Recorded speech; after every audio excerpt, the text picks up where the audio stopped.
Hello friends, एजुवे tutorial में आप सभी लोगों का स्वागत है।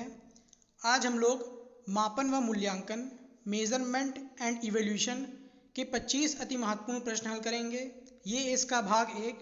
अगर आपने चैनल को सब्सक्राइब नहीं किया है तो प्लीज़ चैनल को सब्सक्राइब कर लें। इस चैप्टर से 1 नंबर का क्वेश्चन ज़रूर आता है, चाहे वो जितने भी टीचिंग एग्ज़ाम हो, चाहे वो सीटेट हो, UP TET, super TET, KVS. चलिए शुरू करते हैं। पहला प्रश्न, व्यापक मूल्यांकन द्वारा मूल्यांकन किया जाता है। इसके ऑप्शन हैं व्यक्तित्व के सभी पक्षों का, नैतिक मूल्यों का, शांति शिक्षा का या केवल संप्राप्ति का। अगर आपको कोई भी प्रश्न आता है तो आप उसका नीचे आंसर दे सकते हैं कमेंट सेक्शन में। इस प्रश्न का सही उत्तर ऑप्शन ए, व्यक्तित्व के सभी पक्षों का। दूसरा प्रश्न, मौखिक परीक्षाओं का आरंभ किया था। इसके ऑप्शन हैं सुकरात ने, फ्रॉबेल ने, ग्लेडाइडस ने या गांधी जी ने। इस प्रश्न का सही उत्तर ऑप्शन सी, ग्लेडाइडस ने। तीसरा प्रश्न, मूल्यांकन के उद्देश्य हैं। इसके ऑप्शन हैं समस्याओं को निराकरण करना, शिक्षक द्वारा शिक्षण कार्य में सुधार या छात्रों की समस्याओं का ज्ञान या ऑप्शन डी, उपयुक्त सभी।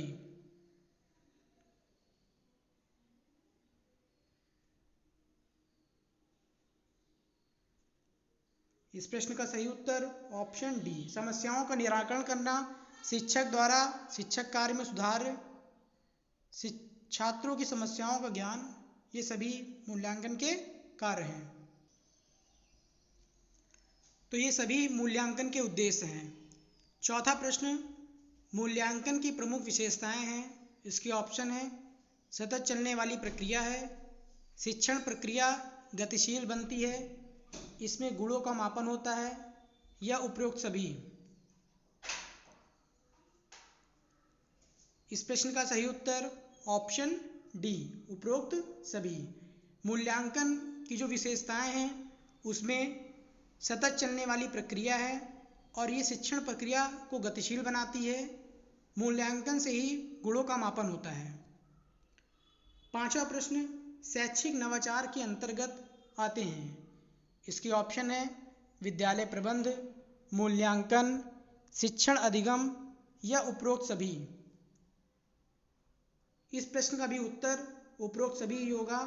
विद्यालय प्रबंध, मूल्यांकन, शिक्षण अधिगम, ये तीनों ही शैक्षिक नवाचार के अंतर्गत आते हैं। छठा प्रश्न, मूल्यांकन वह प्रक्रिया है जिसके द्वारा शिक्षक एवं छात्र यह निर्णय करते हैं कि शिक्षण लक्ष्यों को प्राप्त किया जा रहा है या नहीं, यह परिभाषा किसकी है। इसके ऑप्शन हैं ली की, ग्रीन की, क्रॉनबैक की या कॉलिंग तथा हन्ना की। इस प्रश्न का सही उत्तर ऑप्शन सी, क्रॉनबैक की। सातवां प्रश्न, व्यक्तित्व के सभी पक्षों का मूल्यांकन किया जाता है। इसके ऑप्शन है इकाई आधारित मूल्यांकन द्वारा, सतत मूल्यांकन द्वारा, व्यापक मूल्यांकन के द्वारा या दक्षता आधारित मूल्यांकन के द्वारा। व्यक्तित्व के सभी पक्षों का मूल्यांकन किया जाता है। इस प्रश्न का सही उत्तर ऑप्शन सी, व्यापक मूल्यांकन के द्वारा। वीडियो पसंद आती है तो प्लीज़ वीडियो को लाइक किया करिए। आठवां प्रश्न, ज्ञान, बोध व अनुप्रयोग का संबंध मूल्यांकन के किस पक्ष से है। इसके ऑप्शन है संज्ञानात्मक पक्ष, कौशलात्मक पक्ष, भावात्मक पक्ष या नैतिक पक्ष। जैसा कि जानते हैं आप लोग कि मूल्यांकन के 3 पक्ष हैं, संज्ञानात्मक पक्ष, भावात्मक पक्ष और कौशलात्मक पक्ष। लेकिन इसमें बात की जा रही कि ज्ञान, बोध व अनुप्रयोग, तो इसका सही उत्तर ऑप्शन ए, संज्ञानात्मक पक्ष। सत्र के अंत में किया जाने वाला मूल्यांकन कहलाता है। इसके ऑप्शन है दक्षता आधारित, वार्षिक मूल्यांकन, सतत मूल्यांकन या उपयुक्त में से कोई नहीं। इस प्रश्न का सही उत्तर ऑप्शन बी, वार्षिक मूल्यांकन। 10वां प्रश्न, उत्तम परीक्षण की विशेषता नहीं है। इसके ऑप्शन है वस्तुनिष्ठ, कठोरता, विश्वसनीयता या वैधता। इस प्रश्न का सही उत्तर ऑप्शन बी, उत्तम परीक्षण की विशेषता कठोरता नहीं है। 11वां प्रश्न, प्रायोगिक मूल्यांकन होता है। इसके ऑप्शन है विज्ञान, भूगोल तथा कृषि में, इतिहास तथा नागरिक शास्त्र में, हिंदी तथा संस्कृत में या दर्शन शास्त्र में। प्रैक्टिकल इवोल्यूशन किसमें होता है? तो जैसा कि ऑप्शन ए, विज्ञान, भूगोल तथा कृषि में। 12वां प्रश्न, छात्रों के प्रारंभिक ज्ञान का मूल्यांकन किया जाता है। इसकी ऑप्शन है आकलित मूल्यांकन में, दक्षता मूल्यांकन में, मौखिक मूल्यांकन में या रचनात्मक मूल्यांकन में। इस प्रश्न का सही उत्तर ऑप्शन सी, मौखिक मूल्यांकन में। ब्लूम ने मूल्यांकन को 6 वर्गों में विभाजित किया था। 13वां प्रश्न, छात्रों की रुचियों, संवेगों एवं मनोवृत्तियों से संबंधित मूल्यांकन कहलाता है।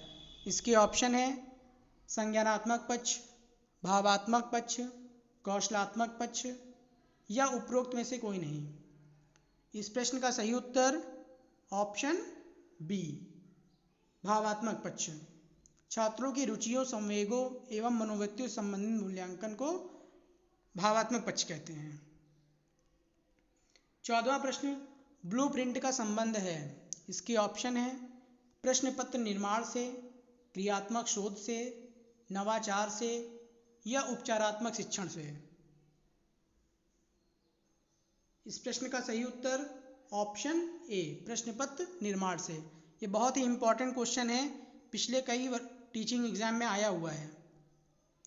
15वां प्रश्न, छात्रों की त्रुटियों का ज्ञान होने पर उन्हें दूर करने के लिए किया जाने वाला शिक्षण कहलाता है। इसके ऑप्शन है निदानात्मक शिक्षण, नवाचारी शिक्षण, कौशल आधारित शिक्षण या उपचारात्मक शिक्षण। एक बार प्रश्न को दोबारा पढ़ लीजिए। छात्रों की त्रुटियों का ज्ञान होने पर उन्हें दूर करने के लिए किया जाने वाला शिक्षण कहलाता है। इसका सही उत्तर ऑप्शन डी, उपचारात्मक शिक्षण, जिसे डायग्नोस्टिक टीचिंग भी कहते हैं। 16वां प्रश्न, बचाव निदान का उच्चतम स्तर है। यह कथन किसका है? इसके ऑप्शन है रॉस का, टीपी नन का, क्रॉनबैक का या मरे का। इस प्रश्न का सही उत्तर ऑप्शन ए, रॉस का।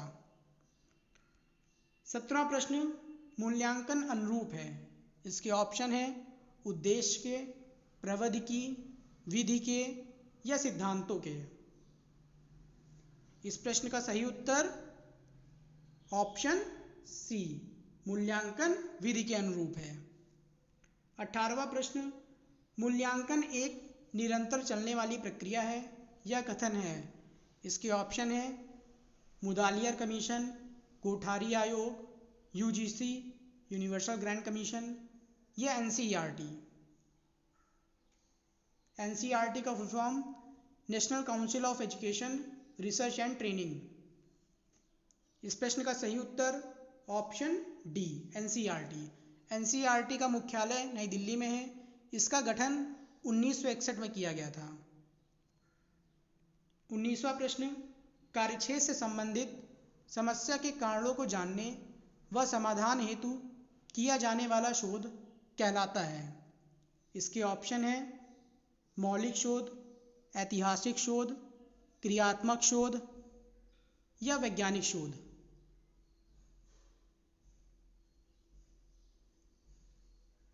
इस प्रश्न का सही उत्तर ऑप्शन सी, क्रियात्मक शोध।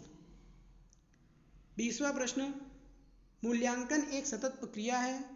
यह शिक्षा की संपूर्ण प्रणाली का आवश्यक अंग है और शिक्षा के उद्देश्यों के साथ पूर्ण रूप से संबंधित है। यह कथन है। इसके ऑप्शन है कोठारी कमीशन का, नई शिक्षा नीति का, राममूर्त कमेटी का या मुदालियर कमीशन का? इस प्रश्न का सही उत्तर ऑप्शन ए, कोठारी कमीशन का। 21वां प्रश्न, मूल्यांकन को उपकरण व प्रविधियों के उद्देश्यों के अनुरूप विभाजित किया जाता है। इसके ऑप्शन हैं 4 वर्गों में, 6 वर्गों में, 8 वर्गों में या 2 वर्गों में। इस प्रश्न का सही उत्तर ऑप्शन ए, 4 वर्गों में। मूल्यांकन को उपकरण व प्रविधियों के उद्देश्यों के अनुरूप 4 वर्गों में विभाजित किया जाता है। अगर पूछे मूल्यांकन के कितने सोपान हैं, तो मूल्यांकन के 3 सोपान हैं। और शैक्षिक मापन में 4 स्तर बताए गए हैं कुल, जिसमें पहला शाब्दिक स्तर, दूसरा क्रमित स्तर, तीसरा अंतराल स्तर और चौथा अनुपात स्तर। 22वां प्रश्न, मूल्यांकन का क्रियात्मक पक्ष है। इसके ऑप्शन है प्रतिक्रिया करना, घटनाओं का ज्ञान, चरित्रीकरण या स्वाभाविकरण करना। इस प्रश्न का सही उत्तर ऑप्शन डी, स्वाभाविकरण करना। 23वां प्रश्न, मूल्यांकन, इसके ऑप्शन है उद्देश्य केंद्रित होता है, एक व्यवस्थित पद्धति है, या मूल्यांकन और उद्देश्य में घनिष्ठ संबंध है, या उपरोक्त सभी सत्य हैं। इस प्रश्न का सही उत्तर ऑप्शन डी, उपरोक्त सभी सत्य हैं। मूल्यांकन एक उद्देश्य केंद्रित होता है, एक व्यवस्थित पद्धति भी है और मूल्यांकन और उद्देश्य में एक घनिष्ठ संबंध भी है। 24वां प्रश्न, मूल्यांकन के कितने सोपान हैं? इसके ऑप्शन है 2, 4, 5 या 3। तो जैसा कि अभी मैंने बताया, मूल्यांकन के 3 सोपान हैं। 25वां एवं अंतिम प्रश्न, निम्न में से कौन मूल्यांकन प्रक्रिया का आवश्यक अंग नहीं है? इसके ऑप्शन है व्यवहारिक परिवर्तन, शैक्षिक उद्देश्य, सीखने के अनुभव या छात्रों की योग्यता का वांछित स्तर। प्रश्न को दोबारा पढ़ लीजिए। मूल्यांकन प्रक्रिया का आवश्यक अंग नहीं है, तो इसमें सही उत्तर ऑप्शन डी, छात्रों की योग्यता का वांछित स्तर। इस प्रकार से मूल्यांकन और मापन के 25 अति महत्वपूर्ण प्रश्न समाप्त हुए। वीडियो अच्छी लगती है तो प्लीज़ वीडियो को लाइक किया करिए और अपने फ्रेंड सर्कल में ज़रूर शेयर किया करिए। इससे मैं और प्रोत्साहित होकर के अच्छा कंटेंट प्रोवाइड करूँगा। चैनल को सब्सक्राइब नहीं किया है तो प्लीज़ चैनल को सब्सक्राइब कर लीजिए।